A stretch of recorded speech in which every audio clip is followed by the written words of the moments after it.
Se há um estilo arquitetônico que causa discórdia e divide opiniões, então grandes são as chances de estarmos falando da arquitetura brutalista. Há quem ache esse estilo poderoso, honesto, belo e puro.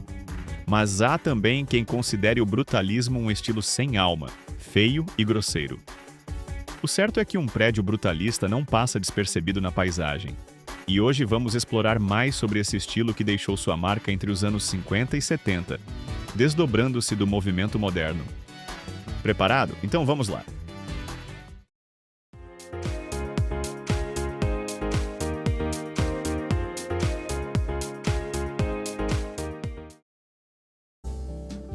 O próprio nome parece pejorativo: brutalismo.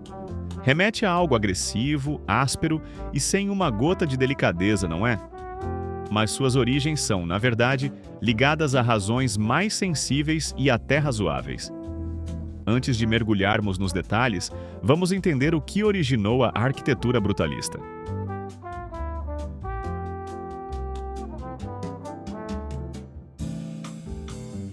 Na década de 1950, após a Segunda Guerra, a Inglaterra e a Europa estavam repletas de edificações em ruínas.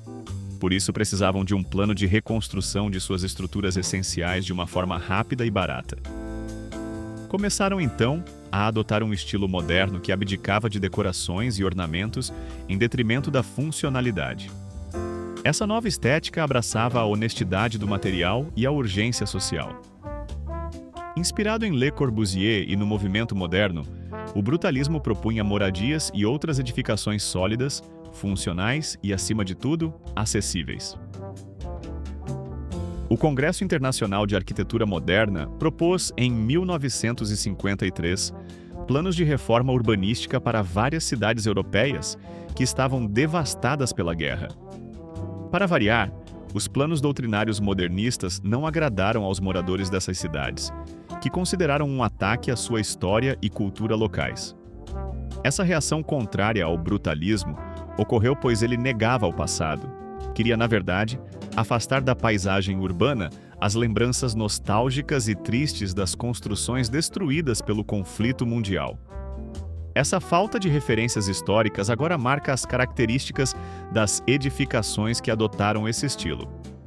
O pioneiro na adoção dessa linguagem foi nada menos que o próprio Le Corbusier, com seu Conjunto Habitacional de Marsella, de 1952, sendo considerada a primeira obra a adotar os materiais, a estética e a filosofia social que fundamentaram o brutalismo.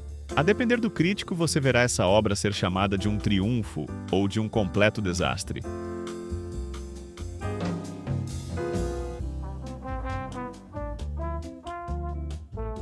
A arquitetura brutalista não se pautou exclusivamente em uma forma de reconstrução do pós-guerra.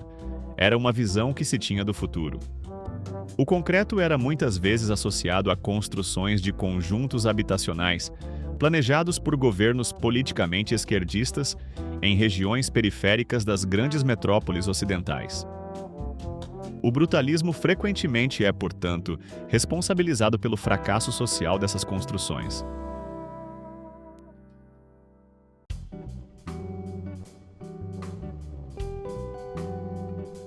Agora vamos entender melhor quais foram as raízes que fizeram o estilo brutalista germinar durante aquele período. Movimento moderno e funcionalismo. A crença de que a forma segue a função vem dos preceitos do movimento moderno. Edifícios devem ser práticos, sem ornamentos supérfluos, refletindo honestamente seu uso interno, ou seja, nada de ornamentos chiques aqui. Le Corbusier e o Béton brut. O termo brutalismo deriva do francês béton brut, ou concreto cru. As habitações Unité d'habitation, de Le Corbusier, foram a referência primária para exibir o concreto aparente como valor estético. Tecnologia do concreto armado e pré-fabricação. Após a Segunda Guerra, havia urgência por soluções rápidas e de baixo custo. O concreto armado e os elementos pré-fabricados permitiram construir grandes volumes em prazos curtos e com mão de obra reduzida. New Brutalism britânico e os Smithsons. Nos anos 50, Allison e Peter Smithson formalizaram o New Brutalism no Reino Unido. Eles defendiam a verdade dos materiais e a exposição clara das estruturas, sem disfarces ou revestimentos. Contexto político-social do pós-guerra. A necessidade de reconstrução urbana e habitação social moldou o brutalismo como símbolo de progresso. Governos e instituições públicas abraçaram esses projetos com a intenção de demonstrar força, modernidade e igualdade. Estética arte brute e expressão escultórica. Influências do movimento artístico. A arte brute aparecem na valorização das formas brutas e expressivas. As superfícies texturizadas e as imperfeições do concreto criam uma sensação quase escultórica e fazem parte da icônica estética dos prédios brutalistas.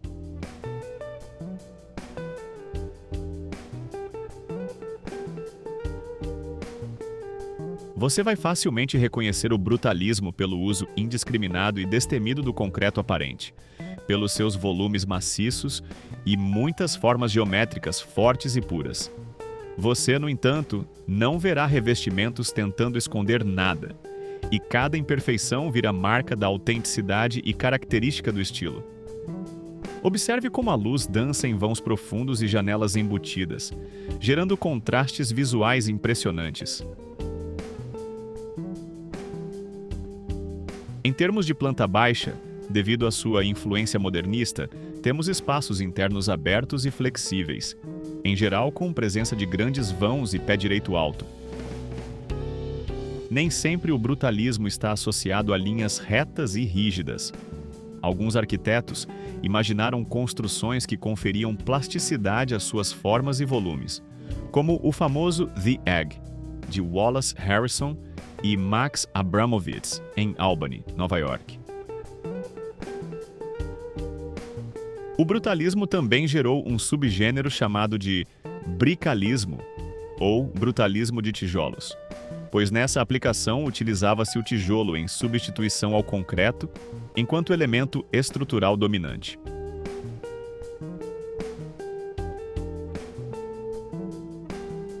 As linhas econômicas do brutalismo monolítico serviram de continuação ao construtivismo russo durante a Guerra Fria. Esse estilo acabou virando marca registrada da arquitetura socialista, com suas formas e estruturas geométricas sendo empregadas com o objetivo de estimular a produtividade coletiva. Mas será que tudo isso serve apenas para impressionar? Espere até conhecermos as histórias por trás de alguns ícones do brutalismo.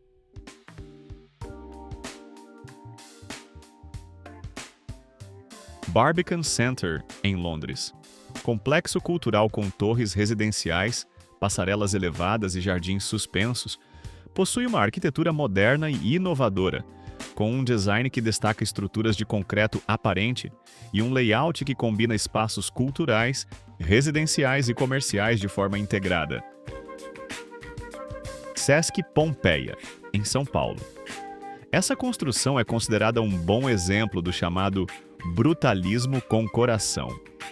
Projeto da arquiteta Lina Bobardi, ele foi criado para envolver a comunidade com diversos usos, como salas de aula, biblioteca, exposições, restaurante e teatro.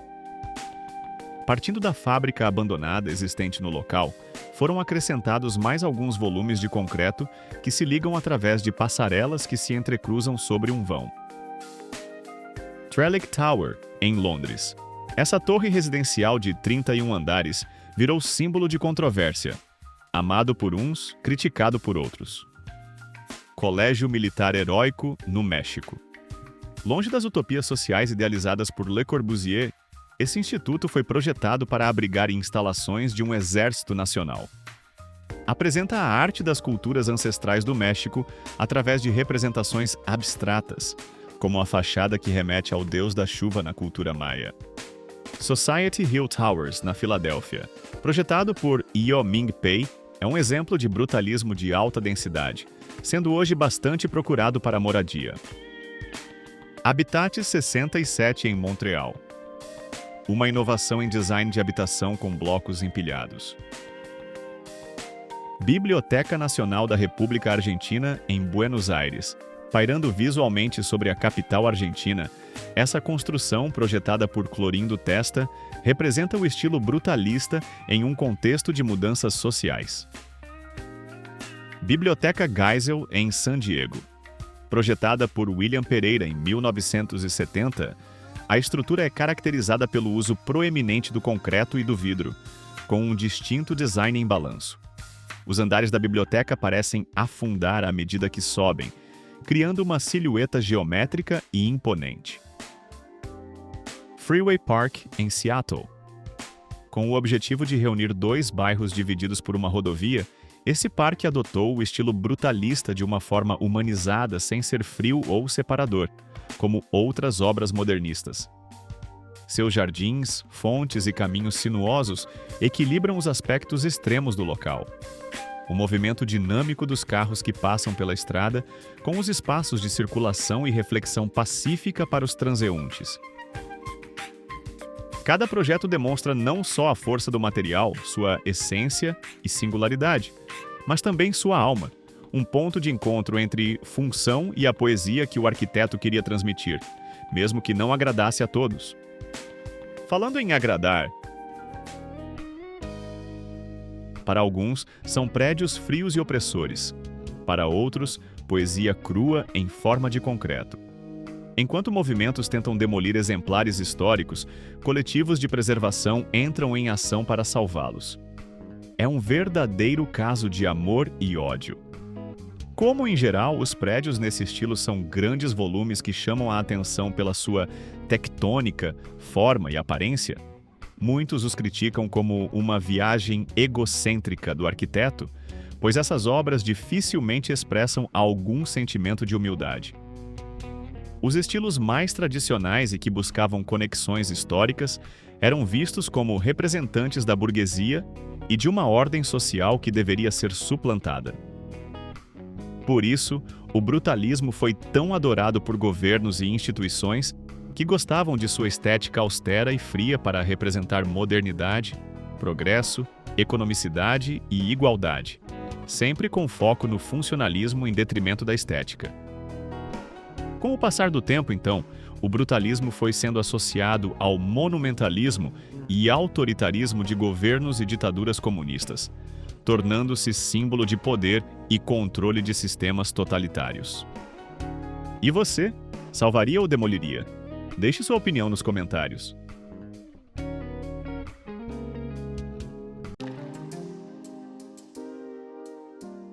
Como não poderia deixar de ser, o brutalismo se tornou velho à medida que novos cenários globais se desenvolviam. Além disso, o fato de o concreto ficar exposto às intempéries contribuía para a deterioração das estruturas pela ação da água, falta de manutenção, pichações e depredações, além de desgaste geral.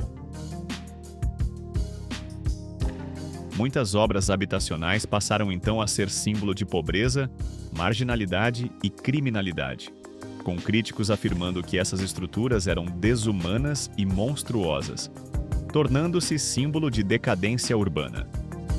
Não é à toa que diversos conjuntos foram demolidos ao longo das últimas décadas. Continuou tendo seus defensores e adeptos, principalmente em períodos de recessão, onde a economicidade pauta o desenvolvimento de algumas obras. Há inclusive quem considere até hoje o brutalismo como um exemplo válido de visão do futuro, acreditando que sua estética e filosofia são flexíveis, ainda que suas linhas sejam rígidas.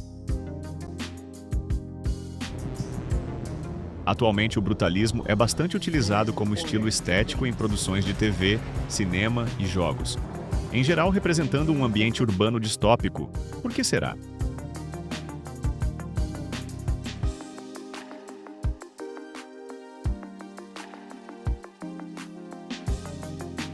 Inclusive, se você curte jogos de videogame e quer vivenciar um ambiente digital repleto de arquitetura brutalista, não pode deixar de conferir o jogo Control, onde a personagem principal explora cada canto de um edifício brutalista misterioso em busca de seu irmão.